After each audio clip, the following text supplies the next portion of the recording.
Welcome to COMMI3CAST, the show where we watch your dirty Western pig dog propaganda and examine the representation of communists in popular culture. Joining me this week, crossing the demilitarized zone, we have a special guest, comic book writer and host of Morning Nonsense, Literature Devil, and just regular old guest, the host of Reality Based Ryan Athay. Welcome to the show, guys. How are you doing? I'm doing pretty good. I am well. It's great to be here, and hopefully we have a good talk regarding Red Heat.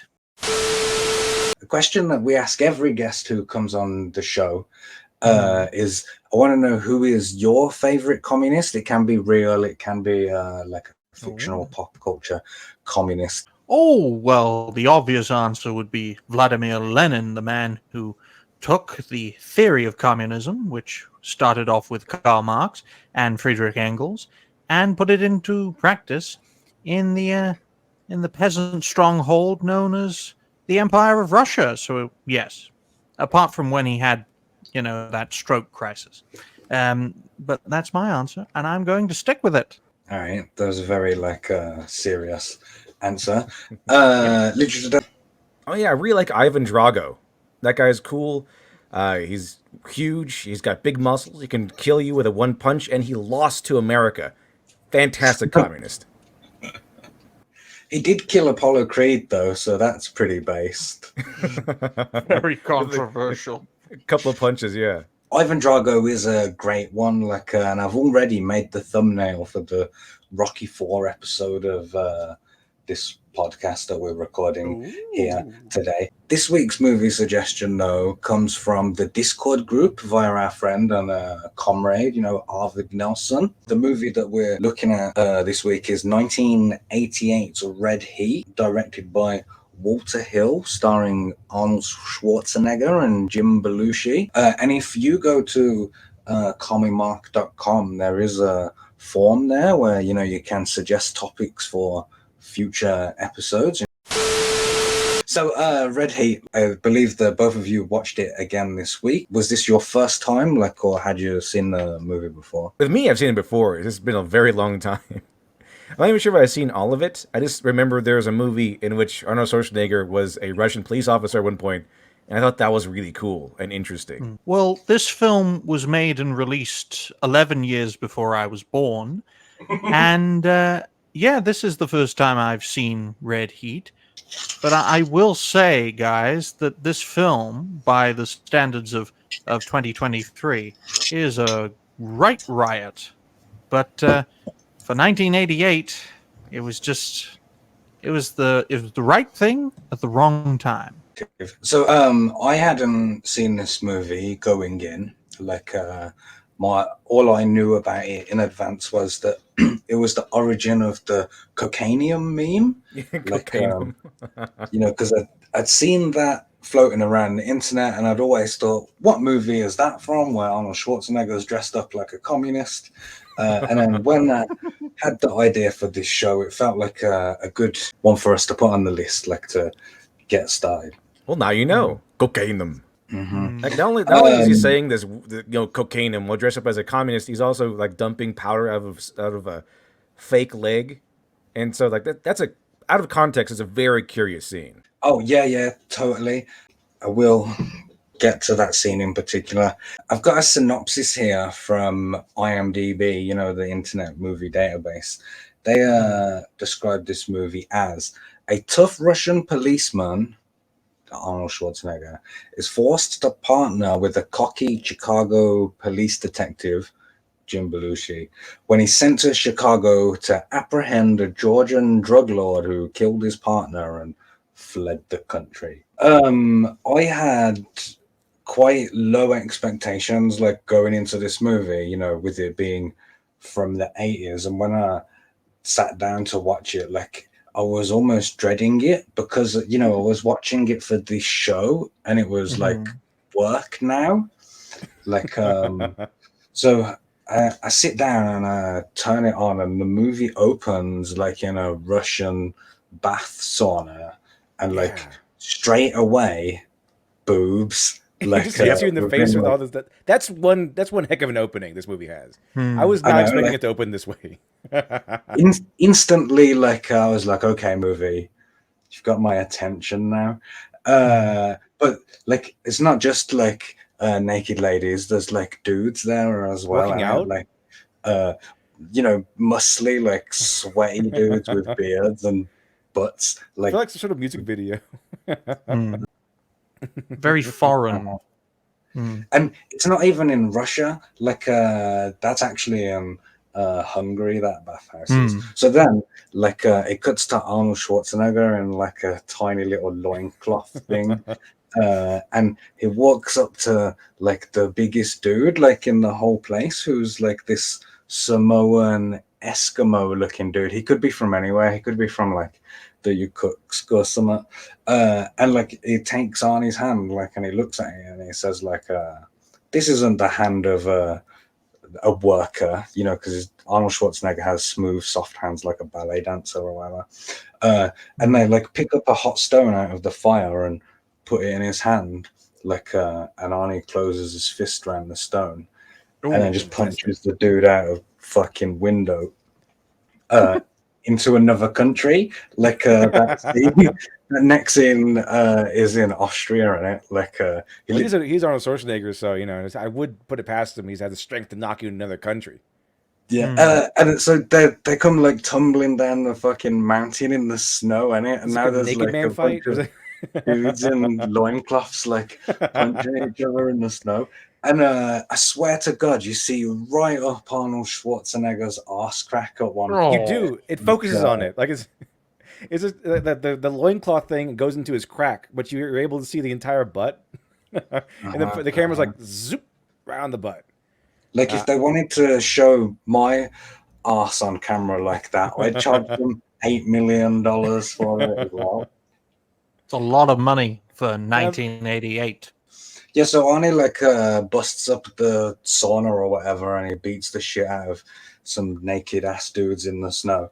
And I don't remember if he arrests them or if he kills them. Like, I know he but it beats him doesn't up. matter. The opening credits like roll, and it's just B-roll shots of Moscow with like fake Russian letters. Like the kind that we use on this show. Exactly. That's what I thought. I thought that was pretty cool.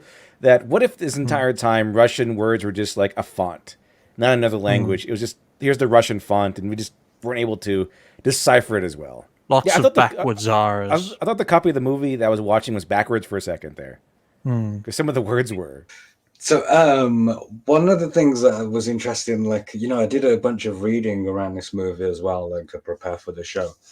And depending on who you believe, like those shots in Moscow were either recorded like secretly with hidden cameras, like or according to some other sources, they were the first movie ever given permission to shoot in Red Square by the Soviet government. Like, so I'm sure the truth is somewhere in between those two exact opposite ideas.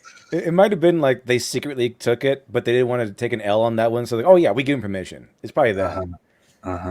Like, I was watching an interview with Arnold Schwarzenegger, and he was saying that he was like mobbed by Soviet fans, and he was surprised to discover like that he was famous in the Soviet Union as well, where they don't really have access to Arnie movies.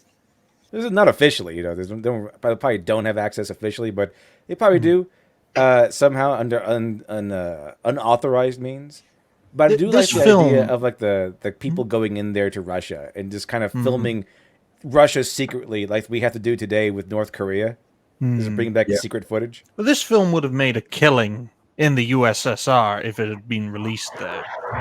Yeah, I think you might be right about that. Like, there's an interesting quote from the director, Walter Hill. He's talking about how he always wanted to make a movie with Arnold Schwarzenegger, but you know how, like, it's hard to come up with a plot where it makes sense that a guy who sounds like Arnold Schwarzenegger is in contemporary America.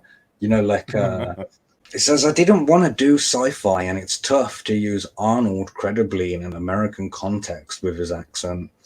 I thought it would be interesting if he could play a Russian cop in the US. I wanted to do a traditional John Wayne, Clint Eastwood, larger than life movie. You then ask the question, will the American audience accept an unapologetic Soviet hero, someone who will not defect at the end of the movie?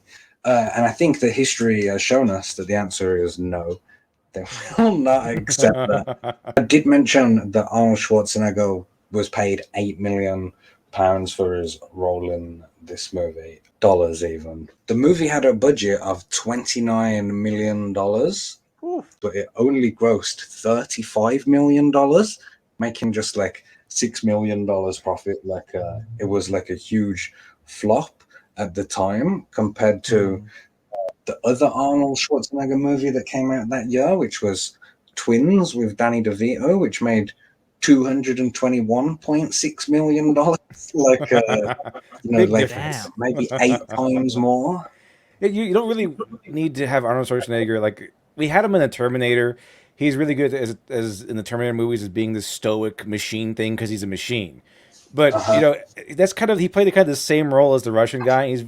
I know he's supposed to be tough, stoic, but he's actually just very boring in this movie compared to his other roles. Well, it was around about this naked sauna fight that I remembered. Like, oh, hang on. I love cheesy Arnold Schwarzenegger movies. Like, and this is exactly the kind of thing that I would have watched when I was a child. Like, but I didn't see this, but I'd seen a whole bunch of those movies, including Twins from the same year, and Junior and Kindergarten Cop. Like, and I had this idea, and Jingle All the Way as well. Like, oh yeah, Jingle All the Way is good. And Last Action Hero. Like, these are movies where Arnold Schwarzenegger's funny in it. Like, and when the movie opened with that naked sauna fight, like, I remembered all of those in it, and it was weird to experience nostalgia for a film that I hadn't even seen. Do you know what I mean? That's hey, ready for some Arnold Schwarzenegger stuff?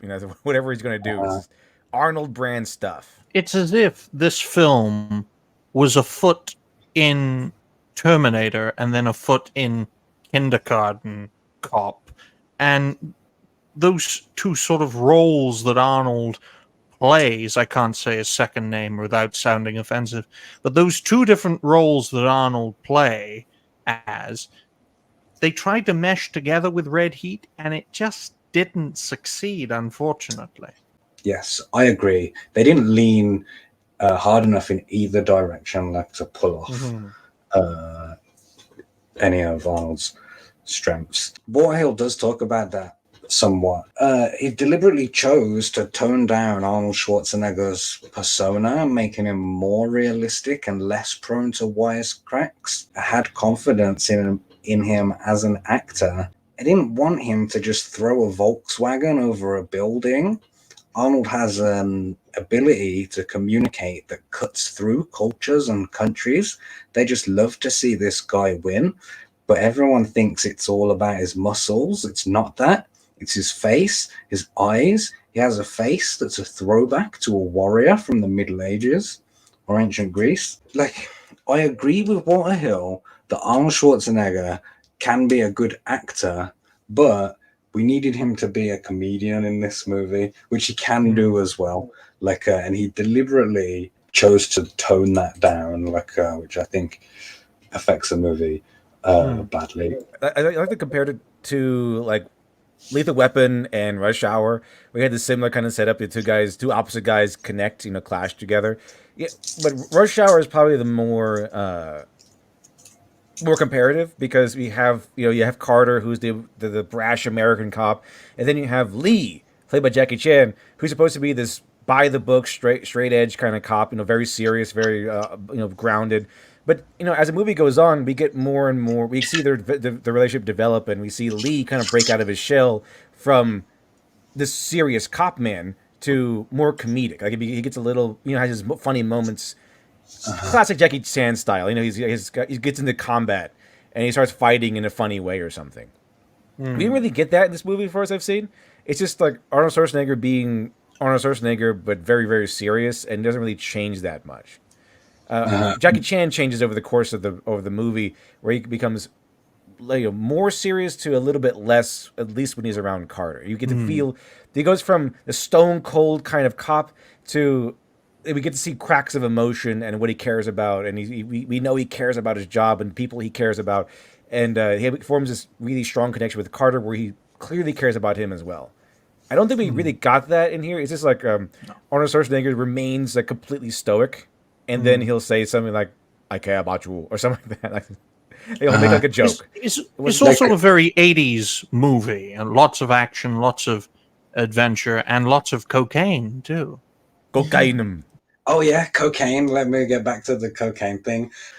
After the credits roll, we cut to Arnie and his partner in the Soviet police car or whatever, and they're talking about the growing drugs problem in the Soviet Union. And Arnie's partner says, "Oh, in 10 years it'll be as bad as Miami," just like throwing a random diss on Miami. So then they go into this like bar or club or whatever, and they try and arrest some bad guys for being drug dealers. The main bad guy being this guy Victor, like who is the main bad guy of the whole story. And you know, so Arnie comes in to arrest them, and all the guys in the bar are protesting. They're like, "Oh, this is like the bad old days." They pull the race card essentially. Yeah, they're like, "Oh, it's because we're Georgians." Like, so one of them stands up and he says to Arnie's character, he's like, "Where's your evidence?" And that's when Arnie turns around and knocks a guy out and then snaps off his leg. For a pure second there, I thought it was going to be so cheesy that Arnold Schwarzenegger legitimately pulled off a guy's leg. I was like, oh, it's going to be one of those movies. But no, it was fake. Like, oh, okay, it's not going to be one of those movies. So then he pulls out the bung in it and all the cocaine comes out. Like, that's where it comes from. What I really like about that scene is, you know, in a modern context, they'd say that was ableist, like somehow. But, you know, disabled people can be criminals too. Like, don't be so closed-minded. Like, they can do anything that you can do. Sometimes better. Yeah, disabled people can be evil as well, okay? They can also be evil. I was going to say something that I would definitely have had to cut then anyway, so no, I won't say. They chase the bad guys through the streets of Moscow, and Arnie kills that Victor guy's brother. And then Victor gets into a one-on-one with Arnold Schwarzenegger's partner, and he pulls out one of those, like, it's like a secret gun in it that pops out of his coat pocket or whatever, and he shoots on his sleeve gun, sure. And he escapes. That guy as well, Victor, he killed about 6 officers, like, on the way out, and it, like, incredible skill from him, considering everyone's firing off, like, 12 rounds out of each gun, like, at a time. So he manages to escape, and he flees to the United States, and then the movie, like, properly starts. It kind of officially begins. I read a thing that says Walter Hill, the director, he had only written that cocaine scene when he pitched it to Arnold Schwarzenegger, and that's what convinced him in it, like, that cocaine scene. And I was very surprised that it happened so early in the movie. Like, you know, I was expecting it to be a big reveal or something. Like as we go from the second to the third act or whatever, like, you know, where Arnie's like to the bad guys, "I got you now," or I really didn't know what this movie was going in, which was a nice treat. I mean, I did watch the trailer, so I'd seen all of the elements that were going to be in it. I didn't know the order yet. We're in Chicago, yeah, and there's like prostitutes walking around the street, and one of them's got like massive bazongas in it, and the camera like pans to a police car, and Jim Bellushi is all like, "Oh, fucking hell, big jugs at 10 o'clock or whatever." He asks the question, "Do you think she paid for those?" Like, the homegrown. Real, like, creepy slimeball kind of stuff to say. I just thought he was being a normal New York cop. I just like he just emanates New York to me. I've never actually been to New York. He just was the embodiment of all the New York style tropes that you would think of a New York cop possessing. Like sleaziness, I don't care about anything. Just like, yeah, whatever, toots. You know, just like he just sits there in the back, just oh yeah, there's a prostitutes. This is a scummy area. He's like, oh, you think they're real?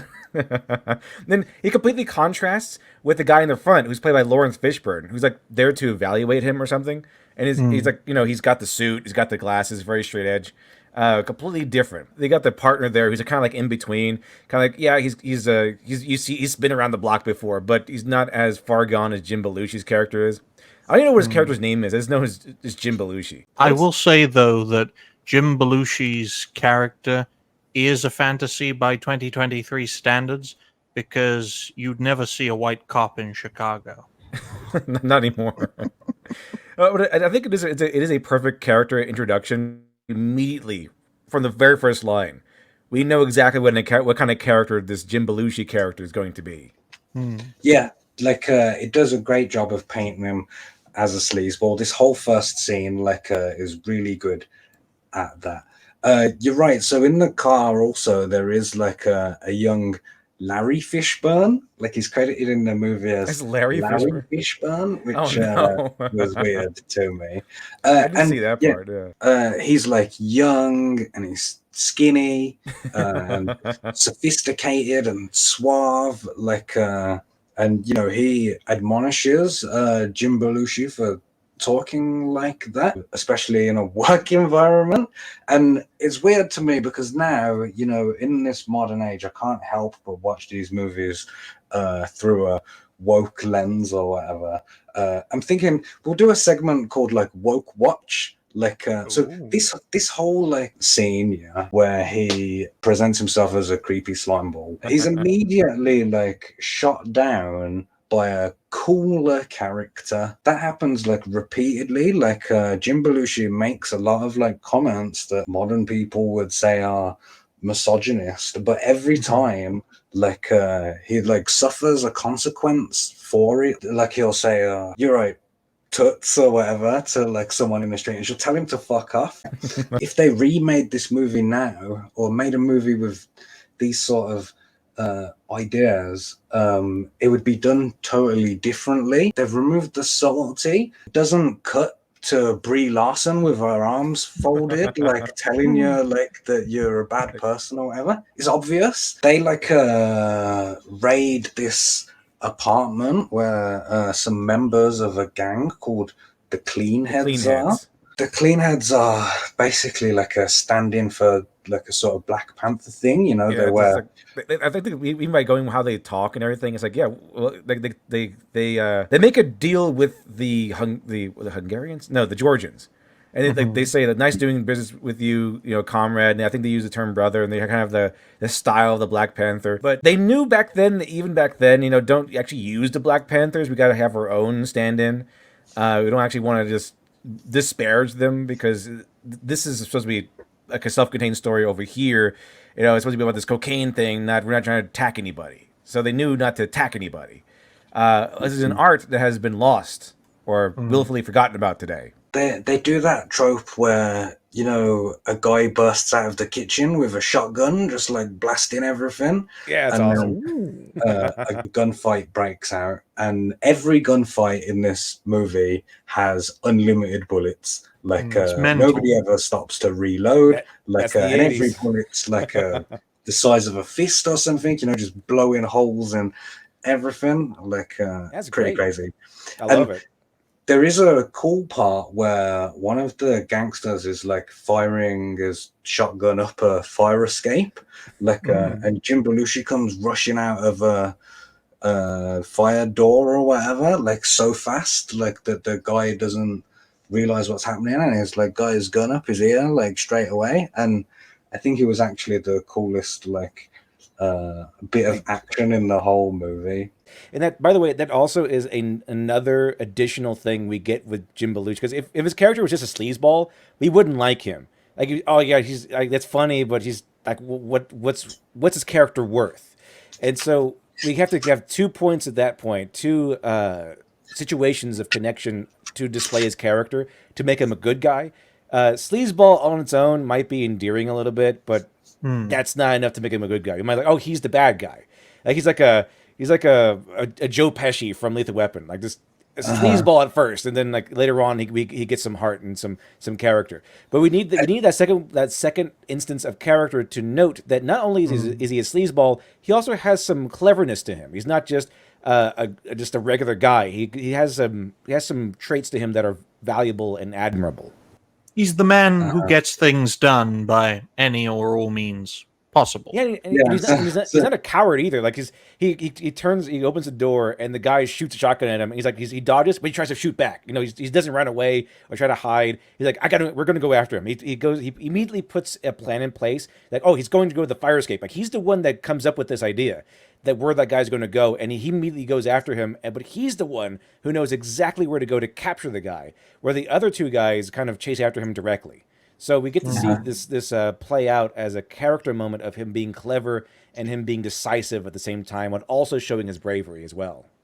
Yeah, so we see this clever and decisive good cop work, and he immediately undoes it as when he throws the guy down to arrest him, he declares, "You look like Marvin Hagler. I lost money on Hagler." Lost money on him. And watching the movie, I didn't know who that was or any context, but I knew. Me neither. Yeah. From just what was happening, he was saying, "You look like that black sports guy, like which I lost money on." Yeah. So I hate you by extension. He's not racist. I mean, he bet on a guy who's black apparently, so he can't be racist. For the record, if you're interested, it's a reference to a fight between a boxer, Marvin Hagler, and Sugar Ray Leonard. They do have like a big fight, and at the end of the 12 rounds, there was a controversial split decision or whatever. If you care about that. Oh yeah, so Jim Bellushi, I want to talk about Jim Belushi a little bit. I did think going into this movie, I don't think I've seen a movie that he's in before. Was he in Blues Brothers? Maybe, I don't know. I definitely knew the name, but hadn't seen anything. Only heard these good things. John Belushi. John Belushi's the famous guy. That's it. I went into this movie expecting John Belushi in it, and got Jim Bellushi. He was fine. He did what he was given. Then somehow, in one of the most convenient plot coincidences that I've ever seen, the arresting of those clean heads screwed up a drug deal that resulted in Victor getting arrested off screen for running a red light. And off screen. I was like, oh, what? He managed to escape. So he managed to escape not only the Soviet police force, but the Soviet Union itself. People will tell you, "Oh, you couldn't leave." This guy just waltz out or whatever, but immediately gets caught by the incompetent Chicago police. And he killed 8 Russian police on his escape. Not even just, I'm under arrest for running a red light. What an unrealistic thing. So the Soviets find out that they've got Victor, and they send Arnie to go and get him, which is unrealistic and impossible even, because the US and Soviet Union never had a extradition treaty or anything. No. So the whole movie is impossible. It does get hand waved away later on in the movie when Arnie asks the police captain, didn't he ask for political asylum? And the captain is just no, he wants to know. I just assumed there's some backroom deal that we're gonna allow you to take him home. I will give you your basketball player back or whatever it is. And the captain is played by the dad from Everybody Loves Raymond. It took me ages to place where I knew him from. I thought he looked Peter familiar. Boyle. I couldn't place him. That guy looks so familiar. Peter Boyle is his name. Captain Lou Donnelly. So some more stuff happens, and Jim Belushi goes to pick up Arnold Schwarzenegger from the airport, and blah blah blah. Arnold Schwarzenegger searches Victor, and he finds like a little red key, and then they're walking Victor through the airport, to take him back to Russia, and they get ambushed by 4 black guys who are dressed like money delivery men, and they beat the living shit out of everyone, including Arnold Schwarzenegger. Like, I think that they kill Jim Belushi's partner. Like, I'm pretty sure this is where he dies. If he didn't die in that firefight in the previous scene, didn't matter. He wasn't important. He was a woman in fridged or whatever. Like, he only existed to die. And Jim Belushi doesn't even seem that bothered. He's like, "Oh man, my partner got killed." He doesn't act any different or anything. He's like, whatever. He's still his same slimeball self after that. I imagine that you just get you get desensitized to dead partners on the Chicago Police Department. Especially in this day and age. Less so in 1988, but definitely in 2023. Another one bites the dust. They're all like beat up and on the floor, broken or whatever, and Victor manages to escape, but Arnie stretches out across the floor, like in a scene that takes just a few seconds too long, like, and he manages to grab that little red key, like, before passing out.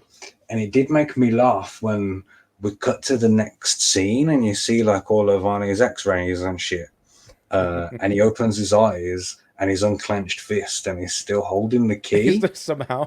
Yeah, even though like he's been unconscious for hours, and hospital gown and stuff like that. Like they changed his clothes. I mean, it's probable that he went inside an MRI machine, like holding it, like and still got through. So if I break down the entire movie scene by scene, this show's going to be 4 hours long, and I just want to like go over a couple of key moments now, like that I enjoyed.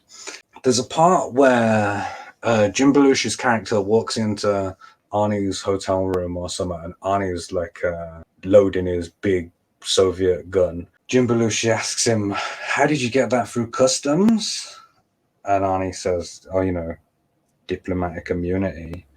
And Jim Belushi says, "Oh, that gives me great faith in airport security." And there's some bass lines in this movie. What's interesting about that is, this movie is from before 9/11. Yeah. And it made me think about, in a pre-9/11 world, I have very strong memories of all American comedians doing airport material about how hard, airport security was in a pre-9/11 world. There's a scene where Arnie goes to interrogate a informant for information about Victor's location, like how they can trace him or whatever. And when they walk in, like he's sat at the table, and Jim Belushi like slips the dude a 20 like into his top pocket or whatever, and as a bribe for information. Talk, yeah. And then when the guy doesn't give him the information that he wants, like, he opens the 20 and inside of it, there's like a little bag of heroin or whatever. And he's like, "Oh man, you brought this into the police station? Oh, you're going away for a long time." He's like, "Wait a minute. You gave me that 20. It was a sleazeball move, but I was impressed. Like, I thought, oh, damn, that was pretty... Once again, it shows his character's cleverness. Like, yeah, was that like over the line? Oh yeah, absolutely. But like he's that level, like, gray kind of morality. Like, we got to get things done. We can't always go by the book, sort of cop character that he is. But he's clever about it too. So he's like, "Oh, I'm going to slip you this 20. I'm going to bribe you a little bit." Like, "Oh, I don't want to tell you everything." "Oh, well, what's this? Let me take that thing out of your pocket there." "Oh, what's this, heroin?" Oh man, you're going for a long time. And then they call each other on each other's nonsense. Like Arnold like just slams the guy's head on the table, breaks his fingers. And he's like, "Hey, wait a minute, what are you doing breaking his fingers in front of me?" And then he's like, the planning drugs on the guy wasn't going too far. He's like, "Oh yeah, okay, sure, okay, I was wrong in doing that." And I do like the fact that Jim Belushi was like, he looks at the guy's hand, like, man, sucks about your hand. These door jams, man, they suck. It's the American method and the Soviet method mixed together. Yeah, it was good to see the clash of how each When of it them comes kind of to brutalizes interrogation. criminals. Yeah, so that's one of the things that I appreciated about this movie, in that it was critical of the American system. Like, I think this movie went easy on communism, and quite hard on American consumer capitalism or whatever. So naturally, I enjoyed that. I like the part where he goes into the hotel and there's a porn playing. Oh yeah, he's like, capitalism. Well, I was going to say, no wonder this film did badly at the box office. It was too anti-American. Well, you don't know that until you've seen it. Oh, so they go to a real jail, like, to speak to the boss of the Clean Heads, like, what's his name? Brent Jennings, like a black blind guy. Like Stevie Wonder is like the boss of this gang or something. But yeah, the prison scenes were recorded in a real prison, and all of the extras are actual prisoners, which is very authentic. Cool. I think it's just cheaper. Is the real point. It's a bit of a trope, and that blind people are wise. Yeah, I'm not the only person who's seen that. And blind people can be wise, but they can also be criminals. So this is what he says when he's talking to Arnold Schwarzenegger. He says, "You want to know what my crime is? My crime was being born. I'm 38 years old, and I've been locked up 26 of those. I educated myself in here, and I've come to understand that this country was built on exploiting the black man. Of course, I don't hear anything about brothers in your country, but your country exploits its own people just the same. So I guess that makes me the only Marxist around here, right, comrade? You see this, boy? This ain't no drug deal. This is politics, baby. This is economics. This is spiritual. I plan to sell drugs to every white man in the world and his sister." So when he was saying that, I was on board. Like, I was like, yeah. And he was like, and then I'm going to sell drugs to everyone and their sisters. I was like, oh, boo. Not so good. Not so good. I like the fact that they said that his underlings shave their head to prove their loyalty. Couldn't they just tell him I shaved my head? They can feel it. Oh, yeah, my head's totally shaved, boss. All of their heads, yeah. All right, so there's a scene where they're in a car, Arnold and Jim Bellushi. Is this where they're going to talk about shooting the drug dealers? Like China's like, yeah, exactly. Yeah. I like the last part of this. I like the last part of this discussion. Like, oh, well, Arnold's dropping some bombs here. So Jim Bellushi says, "Yeah, tell me something, Captain. If you've got such a fucking paradise over there, how come you're up the same creek as we are with heroin and cocaine?" And Arnie says, "Chinese find way." Like, that sounds... Chinese find way. Right after revolution, they round up all drug dealers, all drug addicts, take them to public square and shoot them in back of head. Jim Bellushi says, like, it'd never work here. The fucking politicians wouldn't go for it.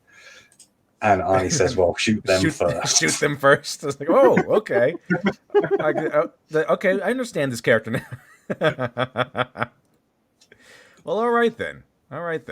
I guess he is a good guy. But it's a very Soviet thing to say, guys, but it's also a very anti-Soviet thing to say. It's revolutionary to say, like, let's say that. So there's another scene that I wanted to discuss in a Woke Watch, a scene that you couldn't really do today. So there's a key witness in the hospital who's been in a coma for reasons I can't remember, and he's just coming out of his coma. So the police are rushing over to question him as soon as he wakes up. And as they get there, there's a nurse who is like poisoning the dude or whatever, like, while he's still in his hospital bed. And as the nurse walks out, Jim Belushi's character, like, looks her up and down and is like, "Ooh, yeah, fucking smash that," or whatever. They homegrown. Homegrown. The homegrown, you pay for them. Well, so the police go into the hospital room to question the guy, and they see that he's flatlining now. Jim Bellushi is like, the nurse! Like, he instantly works out what has happened and turns around and starts chasing her. And they chase her through the hospital, and they get to an underground car park or a railway station or something. And the nurse gets shot and hits into some glass, and then her wig comes off. It turns out it was this really ugly Russian guy, like, all along. It was like, Jim, no, it's a trap. No, Jim, Wait, no. a tranny? My goodness. This movie's incredible. It has like all these, representation at the wazoo. It's got the black guys in there. It's got the Russians in there. It's got people from all over, all walks of life in there. It's got blind people, a guy with a missing leg. It's got everything in there. No wonder this film bombed. There's so much representation in it. It's a very representation-heavy movie. So then more coincidences happen. The biggest one, perhaps the most unforgivable in my opinion, is they go to see Jim Belushi's sister's ex-husband about some alimony payments. And it just so happens that the guy owns a key shop. And then in that key shop, he just so happens to have a bookcase full of books about keys that Arnold Schwarzenegger looks at. And then he reaches in and pulls out one book and opens it. And guess what?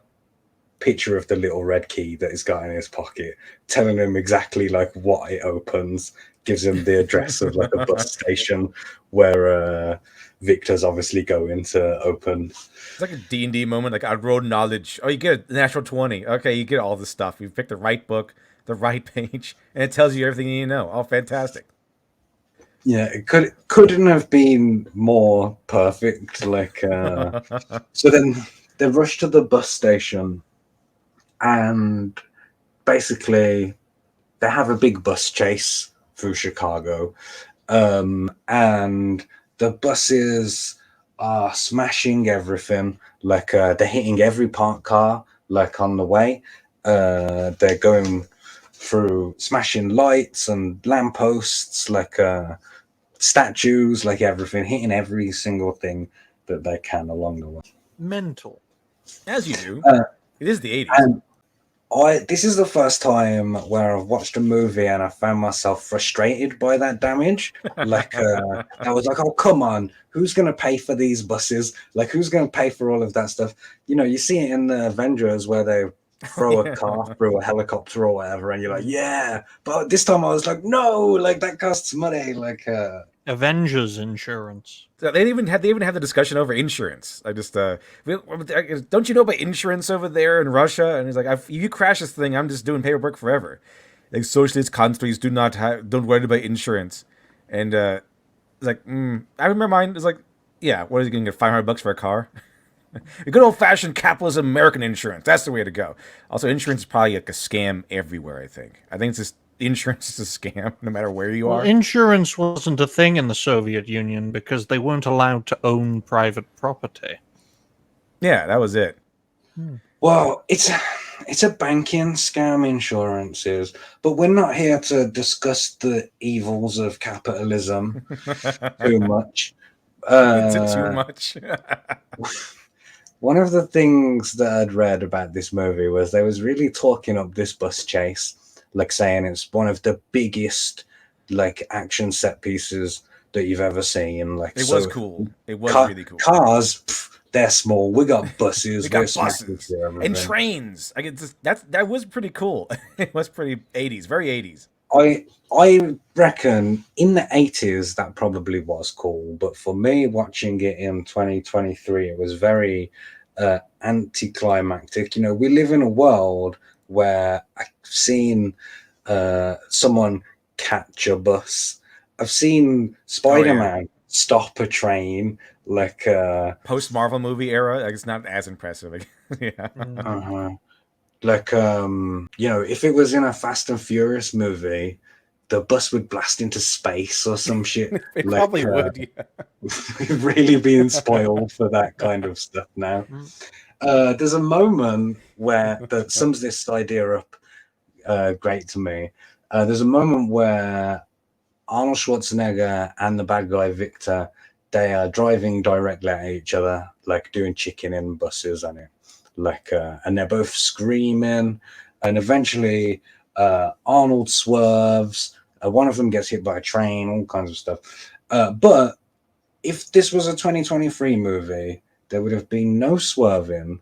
The two buses would have crashed into each other. The two, Arnie and Victor, still screaming, would fly like through their respective windscreens, grab each other in the air, and carry on. And there would be like more fighting, like while they're tumbling through the bus or whatever. You know what I mean? Like that's how we would do that kind of a scene now. Instead, that's basically the whole movie. If you haven't seen the movie, you're welcome. You don't need to watch it now.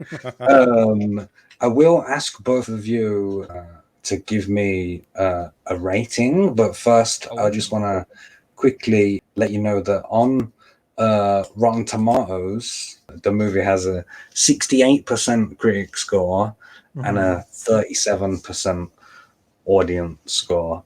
Oh, like the main criticism of the movie that I could see is that it's very formulaic and reliant on tropes, which I think is fair, but also, if you're making a buddy cop movie, that's how you make tropes? one. Like, I think that is fair, but to me, it's also fine. I like the tropes, so give me more. This is a very average film that was released at the wrong time. Only 4 years later, the Soviet Union collapsed or whatever. There is an argument that maybe this film done it. Who knows? It was Rocky. I saw it. He punched out Ivan Drago, and boom, down the girl came. There is a more legitimate theory that Rocky brought down the Soviet Union. No, but this is a very average film, and I'd give it an average rating myself. So on this show, we use a very unique scoring system where we give a movie a rating out of 5 hammers and sickles. So and those are two separate things. There's 5 hammers and 5 sickles. So using the common mark hammer and sickle rating system, how do you rate 1988's Red Heat? Well, I'll start first, since Lit, as I like to call him, the devil himself, has been at the vanguard in terms of being a guest. I'd give this 2 hammers and 3 sickles, an action adventure movie that was very average and was released at the wrong time. That seems fair. Little Devil, what are you saying? What do the sickle and the hammer represent each? Like, the hammer is the story and the sickle is something else? What do they represent each if they're separate? So the way that I am thinking of it is that the hammer is the hard-hitting action, and the sickle is the cutting witticisms. Okay.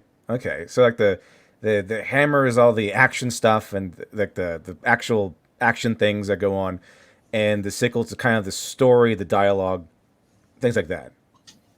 Sure. Okay. So I give the both. I would say that the sickle will be maybe three sickles, and maybe like a relative to the 80s, maybe like a 4 hammer. The movie was okay. The action for an 80s movie was pretty good. I really enjoyed some of the action stuff. And relative to the 80s, that at that time frame. As you pointed out earlier, obviously today's standards, we've gone insane.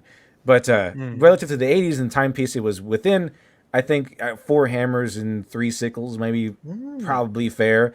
The biggest problem was that the pairing was very odd. I like Jim Bellushi. I like Arnold Schwarzenegger's character for the most part. But the pairings seemed very off. They didn't have the chemistry of like a Murtaugh and a Riggs or a Lee and a Carter. They didn't have that same chemistry. It's kind of this. It really felt like they were just kind of working together because they needed to work together, not because it kind of had that synergy.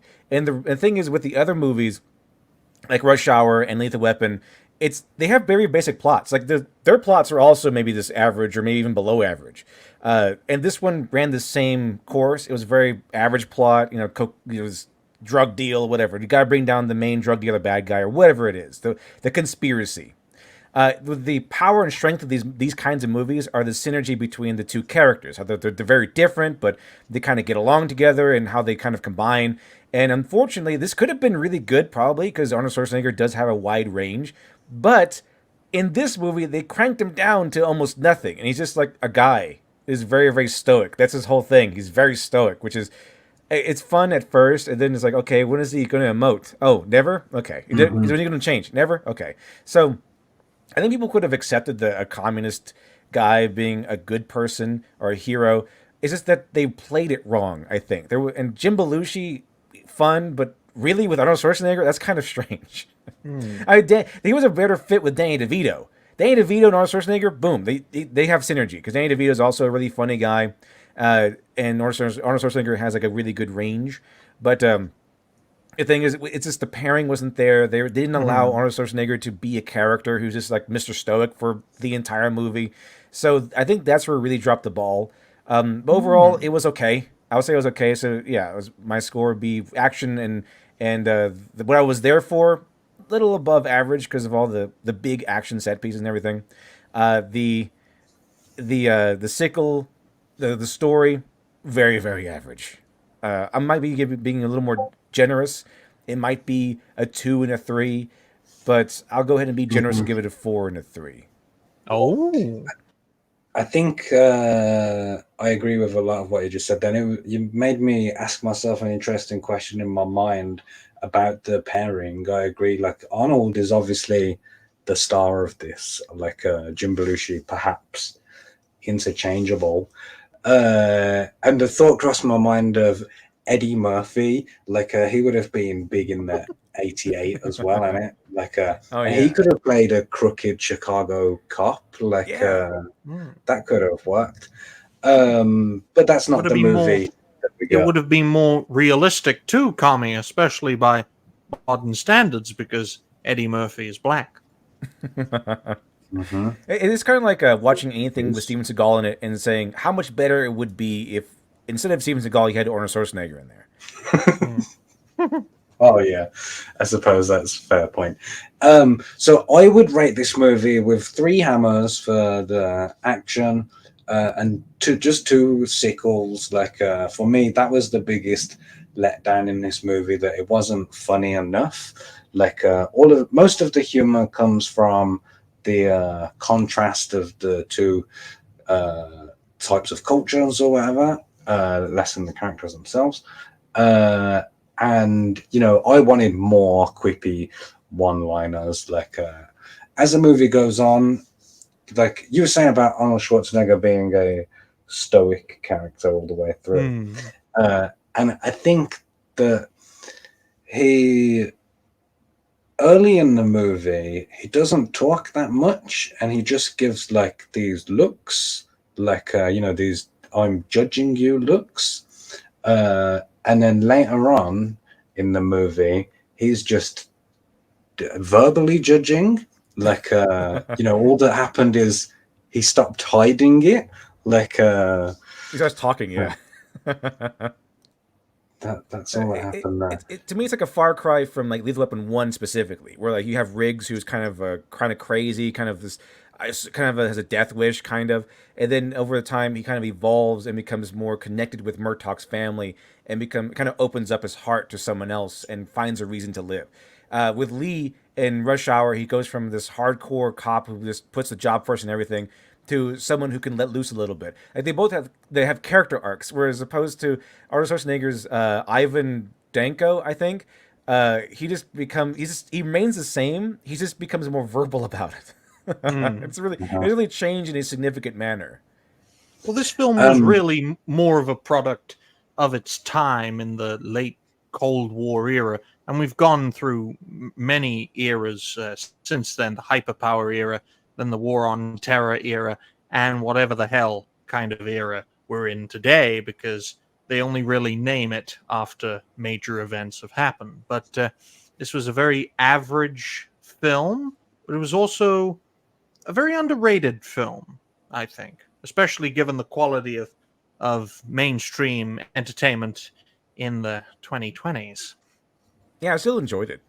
I mean, Mm. it's Arnold Schwarzenegger at the helm. It's hard not to enjoy the guy, even if he's downplayed.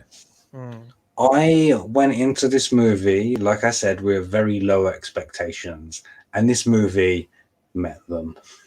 I put out a tweet before the show, asking people on Twitter what they thought of this movie. I'll just share a couple of those with you before we wrap up.